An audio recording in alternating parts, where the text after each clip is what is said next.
So I want to talk about how sex improves matters. You had to get those wipes in there. What the hell is wrong with you, Lena? You're constantly cleaning up cat puke. There's a million things going on in this bedroom. What is so bad about having a package of wipes on the bed? I don't know. It just looks like something unseemly to be on the video camera. Want to talk about how sex makes everything better. Right, okay. You gonna argue with me on that? No. I won't argue with you on that, John. It does help. It calms the nervous system. Yeah. I mean, it gets you keyed up, but then it calms the nervous system down. John's pretty insistent about having this pillow of his face showing. I'm gazing at her, right into her face. Look at how I'm looking at her with love and adoration. Turn the light on it. Oh, is that gonna even... look at that. Look, my darling. Look at the way I gaze at you with love. Yes, love and adoration. Right into your face. Yes, you are looking into my face. So how do you feel about after this morning about that whole bullshit interaction? What, with mean Mr. Mayo? I feel fine. We tested the waters and we see exactly what he always was ominously quiet and never really talking or treating me like I was a human being in the past, and we've known him for a couple of months now, known of him.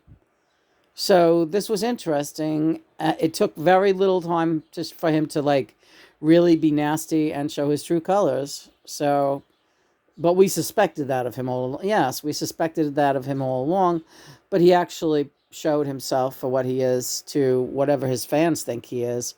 I don't know. It's depending on the caliber of the people that watch him or listen to his nonsense. His Beatle mania crap. Mr. Memorabilia. Listen. Everyone has a right to live their life, but be open-minded to other people's way of life. And I'm not closed-minded to your way of life, Mayo, if you're listening to this, or anyone who cares about what happened this morning with mean Mr. Mayo, the Beatle guy. Beatle tard, as John calls them. And John's not being nasty. That's John's sense of humor. He calls them Beatle tards. People who are, like, obsessed with Beatles and just, like, talk about Beatles all day, especially John Lennon.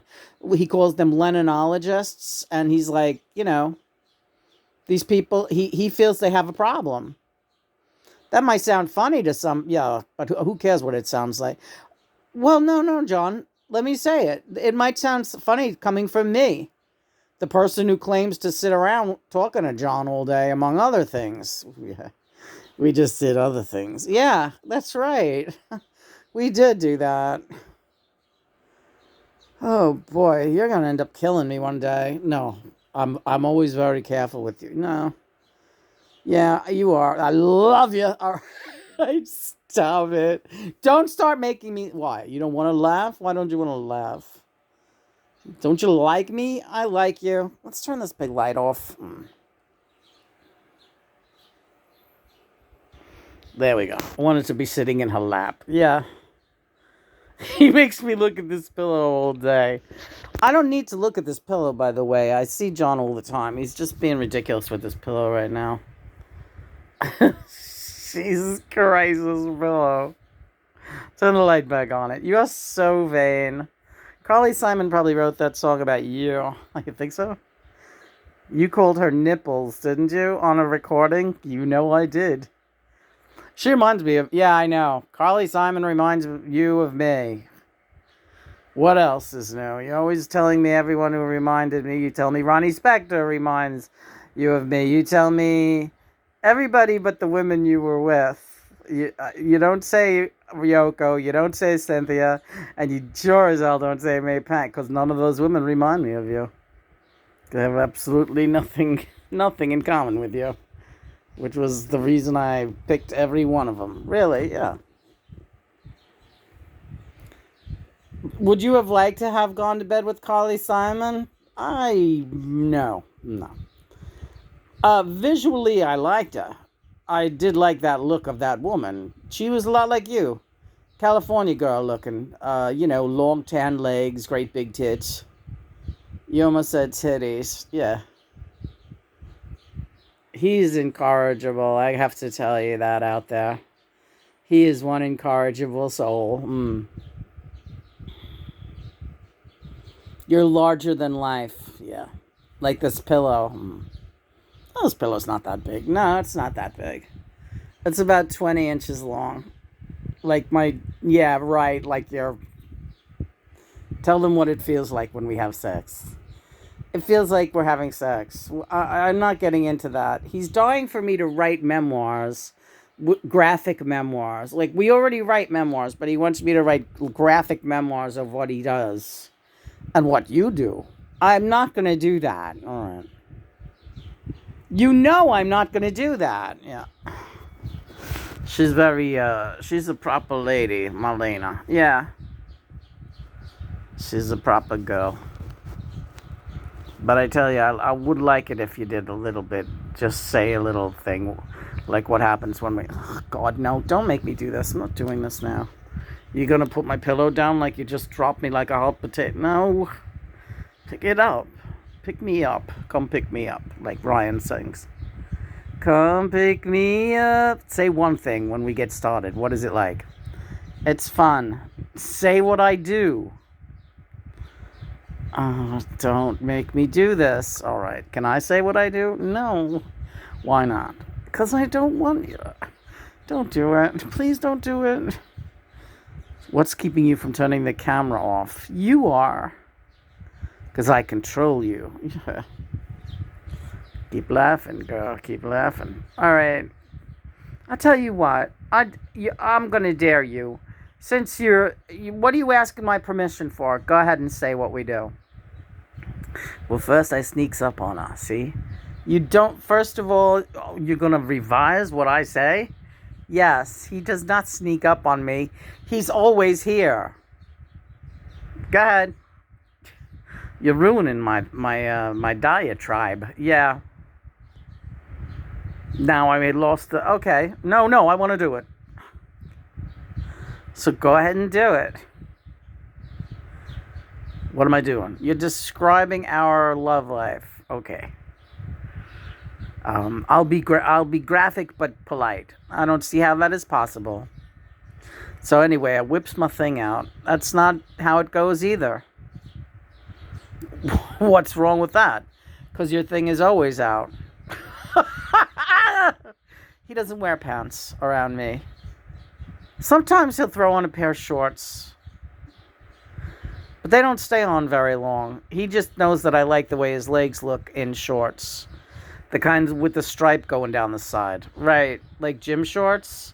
He has like a favorite pair of gym shorts that he wears. They're dark blue, and they have a white stripe going down the side.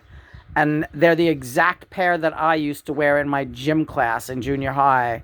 And when John shows up sometimes, well, not shows up, sometimes when I see him walking across the room, I'm like, he's wearing those gym shorts because he knows they were also my favorite pair of gym shorts. So then I whips it out. No. Why are you censoring me? You just made a big speech this morning about how you never censor me. Do you promise to keep quiet now, baby cakes? I'll tell my story. Yeah, go ahead. Why are you rolling them big, beautiful eyes at me? Because I like it. She learns quick. She's a quick study, my gal. All right. Tell your story. Oh, listen to little birdies all peeping outside. We fed them so much today. They're going to be fat budgies like your poem. Okay. She's so cute. Who, the birdie? Yeah, you, my little birdie. My bird, my pretty bird. All right, so go ahead. What do you do when you make love to me? Ooh. Oh, jeez. Didn't know you were going to say that. What's so big about that? It's better than talking about whipping it out. Touch my face. I'm going to poke you in the eye. How's that? Go ahead, big boy. Oh. Stop it, John. I can't take it. I can't take it. Come on, Johnny. You're full of shit. I can't. So then I have a great big boner. Mm-hmm. This is the stupidest thing. Oh, no. It's going to get better. Yeah. It better get better. I have a big boner, right? And it's throbbing. Like a robin. Yeah, like outside the robin is throbbing. Rockin' robin. All right. You're infantile. And I've got plans to make you mine. That's an inside joke, but you guys are just gonna have to not know it. God, John. Okay. I'll start over. No, don't start over. Am I wearing the gym shorts? This is your speech. I'll take them off. All right. So I'm standing in the doorway taking my gym. That's not how you use. Okay. That's not how you usually take them off. How do I take them off? You like laying next to me in bed and you like rip them down. Oh, okay. Or they're already off by the time you get in bed. I don't think I've seen you take your, when you, 11:11. Oh, we're gonna talk about twin flames. Yeah, we're gonna let's interrupt this for the twin flame thing. Somebody asked us a question on Quora about. Oh, look, he's so professional. This is about twin flames, and they said they call them runners and chasers. Those are all just labels. They don't exist. If you're a twin flame, you're not a runner. You're not a chaser. You're a twin flame, and you got to figure that out for yourself. Stop giving yourself little adventures to go through. So the question was, if you're a runner, if you're the chaser, does your runner usually think you're crazy? And the answer to that is, if you are chasing someone, and they are insinuating that they think you are crazy, this is not a twin flame relationship. This is you stalking somebody and making them uncomfortable, and you should cease and desist and go find love elsewhere, because this is not a twin flame relationship, right? There's no such thing as running and chasing and losing your mind. And once you find out you're a twin flame, you're just a twin flame, and you have constant communication, whether they're in the earthly dimension, the 3D, or in the outer dimensions, like Johnny is, like Bowie is, and Bowie's twin flame is Iman, just like I'm Johnny's twin flame. You either have that communication and it's complete and it's very, very solid, or it's not a twin flame relationship. You're just obsessed with some guy or some girl, whatever the case may be, and you're chasing them around, and they're like getting very nervous about you. And yeah, you're acting crazy, so stop it. Yeah, perfect. And people don't like hearing that, because they want to hear that they're a twin flame, and they want to hear that it's normal to be scaring some other person by stalking them online or in person. Whatever you're doing, you're making them uncomfortable. If they're calling you crazy, they don't want anything to do with you, and they're not your twin flame. Not like this guy right here. Oh, you making me nuts. So getting back to me and Lena, yeah, we okay. What's going on? We're in bed now, right? We're in bed. So then I will take my boner and I would usually stick it into a John. I didn't gonna say that. I was gonna say stick it into her back. Do you really stick it into? Well, I kind of stick it up between her. Stop it. What? Yeah, I come up behind her first, but not for too long. Then I flips her. Would you say this is like the usual? In your opinion, Lena? Lena? What? What? That I flips you? Like I comes up behind... What are you, Popeye? I flips ya. Baby. Alright. Am I usually come behind you and poke you a little bit? Yeah, he comes behind me, pokes me, but I grabs you around the front with my hands. He's getting all over puddly in here. You grab me with your hands around her chests, breasts, and then I grabs her, I grabs her in the front. You know, the lady parts. You sound like an idiot, and this sounds ridiculous. This is why we don't do this, all right? And then I flips her.